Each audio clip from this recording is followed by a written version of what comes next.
Hello दोस्तों, हिंदी की बिंदी channel में आप सभी का स्वागत है। तो दोस्तों, आज के इस वीडियो में हम अकेला मेला डायरी का अगला भाग पढ़ेंगे।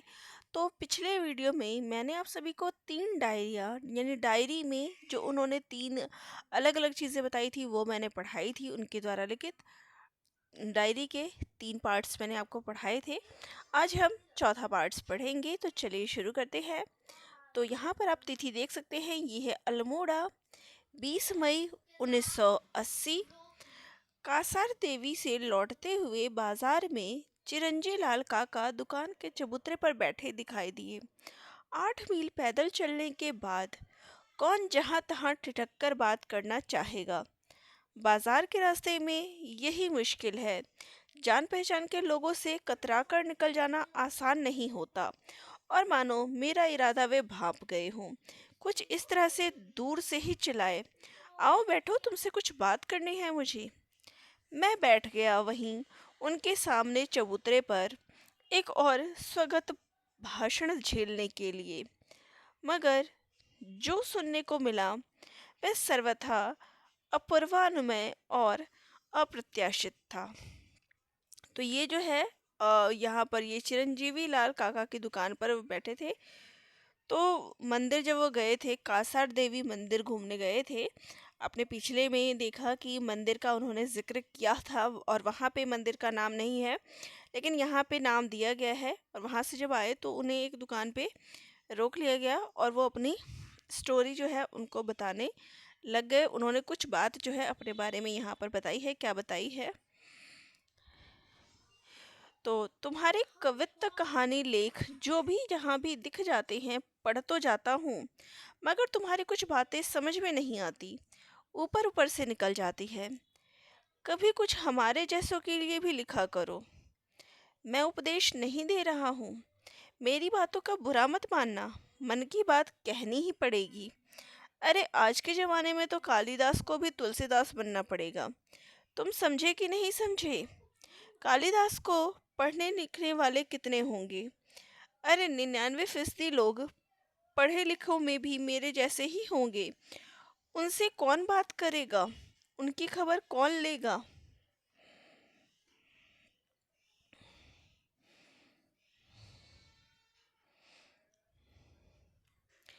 जरा अपने पहाड़ से उतर के नीचे तो देखो, अपने आसपास भी देखो। उतरो उनके बीच, अपने आँख कान खोल के, और उनकी तरफ बोल के देखो क्या होता है।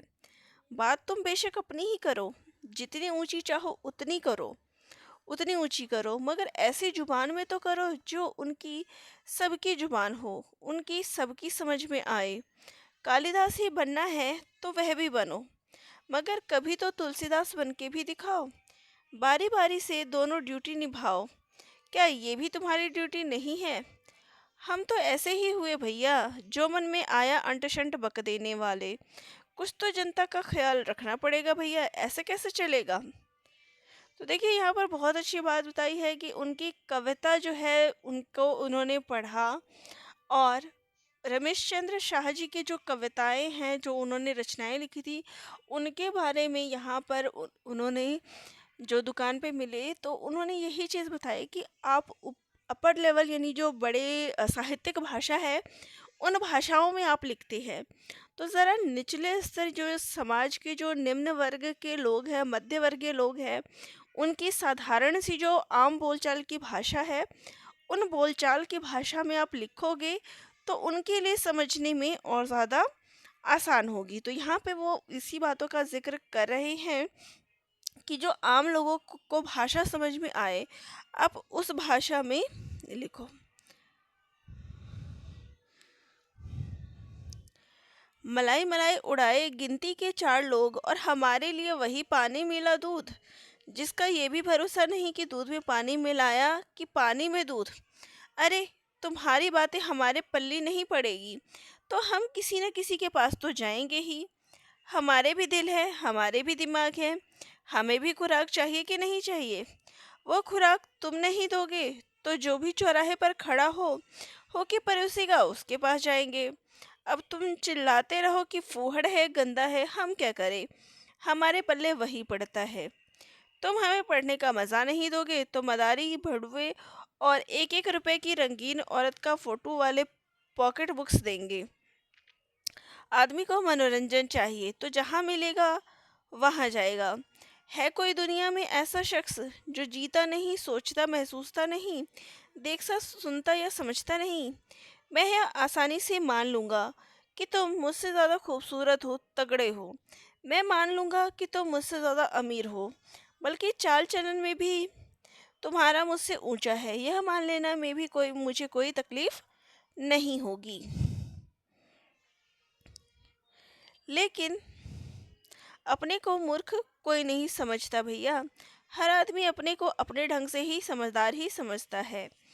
अब जब तुम ही ऐसा लिखोगे जो उसकी समझ को छू भी न सके, तो बताओ नुकसान किसका हुआ?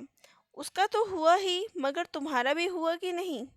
उसके लिए नहीं लिख रहे हो तो फिर किसके लिए लिख रहे हो? उसको लिखना आता तो तुम्हारे लिखने की ज़रूरत क्या थी? और इसका भी क्या भरोसा कि तुमने उसके बारे में जो कुछ भी लिखा है वह भी उसे समझ बूझ के ठीक ठाक लिखा है। उसे कैसे भरोसा हो कि तुम उसके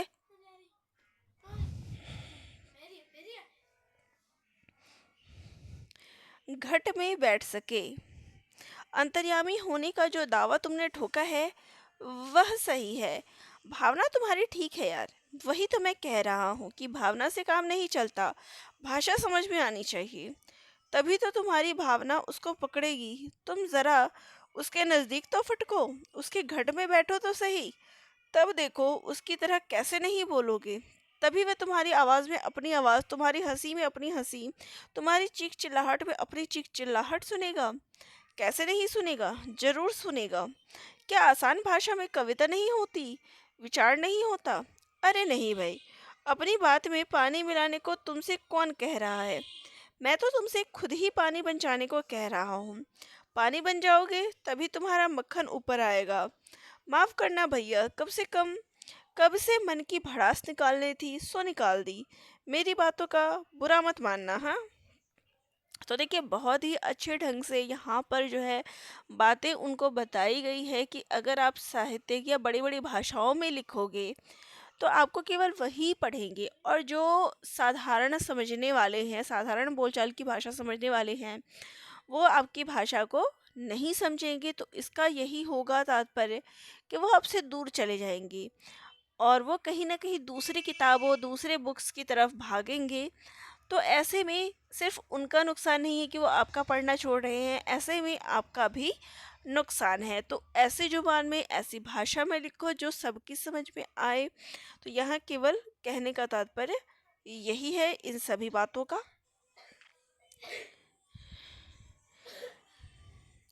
चिरंजी लाल काका उदय शंकर के साथ बरसों रहे थे। दुनिया घूमे हैं, क्या क्या नहीं देखा होगा उन्होंने। कभी फुर्सत से उनके पास बैठकर उनके संस्मरण सुनने की क्यों नहीं सूझी होगी मुझे। 25 मर्तबा भेंट हुई पर कभी भी अपने बारे में बात करते नहीं सुना उन्हें। कितना दुर्लभ गुफा है यह। पहली बार मन में यह बात आ रही है। तो ये बातें जो है उनको चिरंजीवी लाल काका के द्वारा कही गई है। जो ऊपर आपने बातें सुनी कि उन्होंने आम लोगों की भाषा के बारे में कहा है कि आपको ये बात करनी चाहिए, किसने कहा है? तो चिरंजीवी लाल काका ने कहा है। ठीक है, चलिए नेक्स्ट पढ़ते हैं। तो नेक्स्ट है, देखिए, भोपाल, 9 अगस्त 1980। कल विभाग में मुझसे मिलने एक पुरानी छात्रा आई, करुणा सक्सेना। उसे अपने बारे में बताने की जरूरत नहीं पड़ी, मैंने झट से उसे पहचान लिया। नाम और रूप का कनेक्शन आजकल अक्सर गड़बड़ा जाता है, मगर ऐसी जहीन और ऐसी रूपसी कन्या को कोई भूले तो कैसे। अमेरिका में रहती है 10 बरस से, और अब बच्चे थोड़े बड़े हो गए हैं तो खुद भी पढ़ाना चाहती है। प्रमाण पत्र चाहिए उसे। मैंने पूछा, क्या लौटकर नहीं आना है? बच्चों का क्या होगा? तो बोली, मैं अपने बच्चों को यह सर्वव्यापी गंदगी, गलाजत और दलिद्र दिखा के क्या करूं? मैं सन्न रह गया सुन के, इसलिए कि अभी अभी इससे ठीक पहले वह रूट्स की बात कर रही थी, उस निहायत की सेंटिमेंटल लगाव की जो हर प्रवासी भारतीय भारतीय संस्कृति भारतीय जीवन पद्धति के साथ बहुत खरोश के साथ जताता है, पर प्रवासियों को ही क्यों, इस देश के ज्यादातर पढ़े लिखे तेज तर्रार महत्वाकांक्षी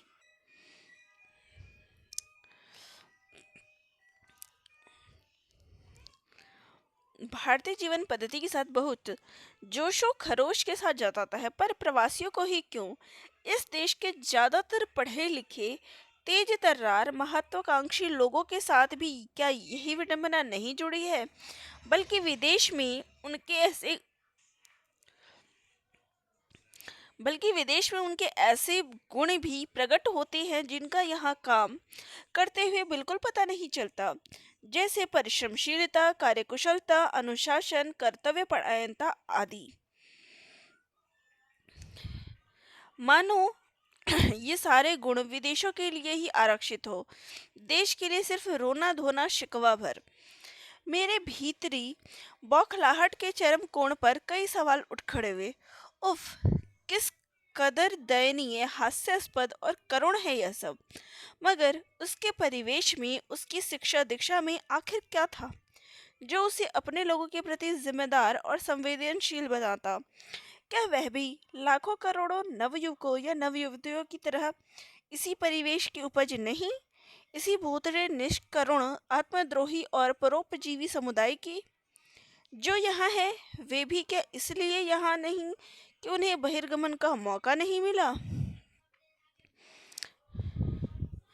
कुल मिलाकर आज की भारतीय संस्कृति क्या है? यही लालच की तमीज, सर्वव्यापी और सर्वग्राही लालच की तमीज। नेताओं को कोसने से भी क्या होगा? अगर एक तरफ यह सच है कि राजा कालस्य कारणम और यद्यदाचरचति श्रेष्ठ तत् देवेत रोजनः, तो दूसरी तरफ यह भी सच ही होना चाहिए कि हम वैसी ही सरकार पा सकते हैं जैसी के लायक हम खुद हैं। तो यहाँ उन्होंने अपनी विद्यार्थी, जो उनके साथी विद्यार्थी करुणा, उसके बारे में बताया है। चलिए अगला लेटर देखते हैं। अगली डायरी है 5 अगस्त 1980 की। टीचर्स डे मनाया गया हमारे हमीदिया कॉलेज में। मिनोवा साहब मुख्य अतिथि थे। अपने भाषण में उन्होंने कोई आदर्श नहीं बघारा, पक्के अर्थशास्त्री की तरह कुछ बेहद विचलित करने वाले तथ्य ही सामने रखे। कहा, भारत का शिक्षक वर्ग सिर्फ वेतन बढ़ाने के लिए एकजुट होकर आंदोलन करता है, और वह भी एक ही पार्टी के झंडे तले। इससे ज़्यादा शर्मनाक और आत्महीन आचरण क्या हो सकता है, मैं नहीं जानता। आपका वेतन चाहे जितना बढ़ जाए, अपने समाज में आपको वह रुतबा कभी हासिल नहीं होगा जो अफसरों या विधायकों, सांसदों और मंत्रियों को हासिल है। सारे मूल्य विपर्य की जड़ में अपना यह सामाजिक आर्थिक ढांचा है जो असमानता पर ही टिका हुआ है और उसी का पोषण करने वाला है। समाजवादी, साम्यवादी सारे नारे खोखले हैं।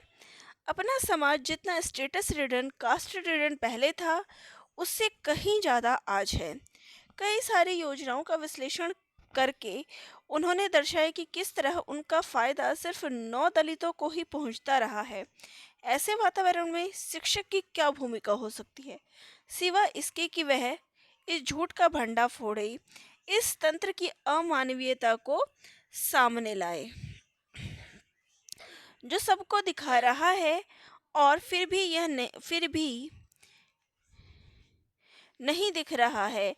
वह भी अगर शिक्षक कहलाने वाले आदमी को नहीं दिखता तो वह शिक्षक नहीं, मदारी है, सेल्समैन है, भरी हुई आत्मा वाला एक बकवास यंत्र भर। तो यहाँ पर इसमें उन्होंने शिक्षक डे का जिक्र किया है, टीचर्स डे का, और टीचर्स के क्या कर्तव्य होने चाहिए। यहाँ पर ये बताया गया है कि जो आंदोलन है, देखिए रमेश चंद्र शाह जी ने यहाँ पर अपनी डायरी में अपना जो उनके मन में उभरा उस चीज़ का उल्लेख किया है कि टीचर्स डे पर क्या होता है। और यहाँ पर उन्होंने उस दिन के अलावा ये जिक्र किया है कि देखिए शिक्षक जो है बड़े बड़े आंदोलन करते हैं कि उनका वेतन बढ़ाया जाए, लेकिन यही अगर आंदोलन इस समाज में पनपी बुराइयों को हटाने के लिए किया जाए तो काफ़ी सारी बुराइयां क्या है समाज से हट जाएंगी, लेकिन ऐसा नहीं होता है। चलिए अब अगला पत्र हम देख लेते हैं। ये लिखा गया है भोपाल 14 फरवरी 1983 को। 1 बजे के आसपास तिवारी जी दवा लेकर आए और कोई 1.5-2 घंटा धारा प्रवाह होम्योपैथी और बायोकेमिक पर भाषण करते रहे। वही वही बातें, वही वही घटनाएं, वही वही दावे जो वे बीसियों बार मुझसे स्टाफ रूम में और न जाने कितने और लोगों के सामने दोहरा चुके हैं। खब्द किसे कहते हैं? पेट ऑक्सीजन। यह इस आदमी में ही क्यों, दूसरों में भी देखा है, पर इस हद तक नहीं। क्या जरूरत थी मुझे जिक्र छेड़ने की, जानते बूझते कि यह कैसी आफत मोल लेना है। पर इसे यूं क्यों नहीं देखते कि सारी दुनिया से उकताए हुए, सारी दुनिया पर हर पल लानत भेजते रहने वाले इस मेलंकली जैक्स के लिए उसका यह खब्द ही एकमात्र राहत है, एकमात्र एस्केप अपनी लाइलाज लतों और अंतहीन कुंठाओं और अंतहीन शिकायतों से। पर कमाल है कि आदमी इतना अचेत कैसे हो सकता है।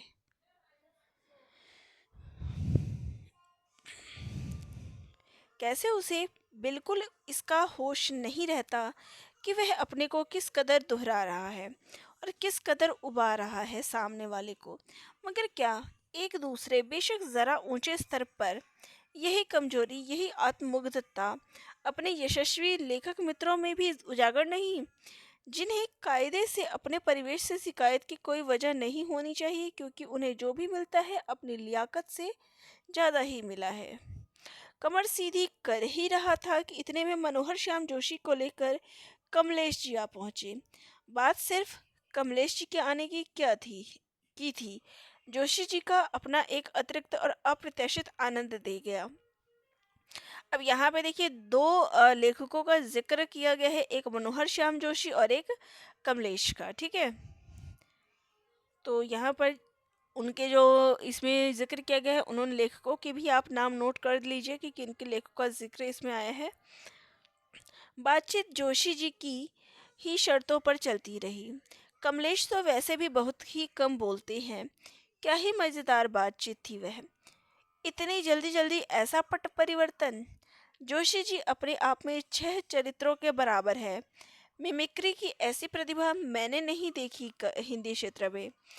क्या ही बातचीत थी वह। जोशी जी के इस आरंभिक आप्त कथन के सटीक निदर्शन और अभिनय सरीखी की। चिंतक तो लाखों करोड़ों में कोई विरला ही होता है, बाकी तो सब चिंतन की मुद्राएं हैं। दरअसल चिंतन करना ही व्यर्थ है। इस आत्म साक्षात्कार के बावजूद वे अपनी अनूठी जोशी शैली का चिंतन अनवरत परोसते रहे और हम दोनों, बल्कि तीनों अवाक श्रोता उसका भोग लगाते रहे। बहुत ही मज़ेदार गपशपिया है जोशी जी। उनका यह रूप मैंने पहली बार ही देखा। इस बार मुझे बिल्कुल मज़ा नहीं आ रहा है भोपाल में। बार बार टेक की तरह यही वाक्य दोहरा रहे थे। अब यहाँ पर हो सकता है आपसे ये प्रश्न पूछ ले कि इस बार मुझे बिल्कुल मज़ा नहीं आ रहा है भोपाल में। ये बात किसने कही है? मनोहर श्याम जोशी ने, ठीक है। करीब 6 बजे निकले थे घर से। भारत भवन में काव्य पाठ का कार्यक्रम सुना। पहले शंभु मित्र और सावली घोष द्वारा बंगला गीत का पाठ, तत्पश्चात भवानी प्रसाद मिश्र का। प्रभात कुमार त्रिपाठी की मिमिक्री से भवानी जी की स्टाइल का मुझे कुछ अंदाज था, मगर असल को यानी मिश्र जी को देखना सुनना अपूर्व आनंददायी अनुभव था। तो यहाँ पे देखिए भवानी प्रसाद मिश्र जी का उन्होंने कविता सुना था। कहाँ पर गए थे वो? भारत भवन में। तो भारत भवन में जब वो गए तो वहाँ पे उन्होंने उनकी कविता सुनी थी भवानी प्रसाद मिश्र जी की, ठीक है। कार्यक्रम कोई 9 बजे खत्म हुआ तो सीधे जाके मुल्कराज आनंद से मिला। तो यहाँ पर देखिए मुल्कराज आनंद से भी वो मिले। उन्होंने कल सुबह का समय दिया है इत्मीनान से गपशप करने को। वही प्रयाग जी मिल गए, फिर नवीन सागर भी। साथ साथ हम लोग घर आ गए। कोई 12 बजे तक बैठक जमी। फिर मैं प्रयाग जी को सर्किट हाउस छोड़ आया। पर मैं तो कमलेश और जोशी जी के साथ था। वे लोग क्या सोच रहे होंगे।